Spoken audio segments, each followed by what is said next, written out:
ఎట్లున్నది దోశ మంచిగా ఉన్నదా? మంచిగంటే దోశ ఎట్లుంటది? దోశ తీరే ఉన్నది. సరే తీగని నేను ఏనాడు చేసినామంటే నువ్వు మెచ్చుతావు కానీ నిన్న జాతర నుంచి రాగానే మా బాబాయ్ని ఎందుకు తిడతాను? ఎందుకు తిడతానంటే కోపం వచ్చి తిట్టినా. కోపం ఎందుకు? అంతగానం జాతర తీసుకోపోతే నువ్వు తిట్టిన వల్లే జాతర తీసుకోపోయిన పేరు వాయ్.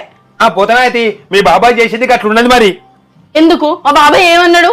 ఏమన్నాడంటే మనం మాట్లాడుకున్న ఆటలో మీ బాబాయ్ని జాతర పట్టుకొని పోతే మీ బాబాయ్ ఏమో దేవుని దగ్గరికి పోయి ఇగో నేను మంచిగా ఉండాలి, మా కుటుంబం మంచిగా ఉండాలని వాళ్ళ కుటుంబం గురించి మొక్కుకున్నాట. మనం జాతర తీసుకపోతే మీ బాబాయ్ గురించి మొక్కుకుంటాడు అనే మన గురించి మొక్కాలి. కానీ అగో ఇదేమి ఇచ్చంత్రం? ఆటోలో జాగా ఖాళీ ఉన్నది దామావా అని నువ్వే తీసుకుపోతివి. అడి పోయినాక దేవుని దగ్గర పోయినాక వాళ్ళ గురించి వాళ్ళు మొక్కోక నీ గురించి ఎందుకు మొక్కుంటారయ్యా? నీకేం తెలుస్తానే ఉట్టిపిచ్చి దానివో. నేను ఆటో కిరాయి మాట్లాడుకొని ఆటోలో తీసుకపోతే వాళ్ళ ఫ్యామిలీ గురించి మొక్కుకుంటాడా? నా గురించి మొక్కాలి, నా ఫ్యామిలీ గురించి మొక్కాలి.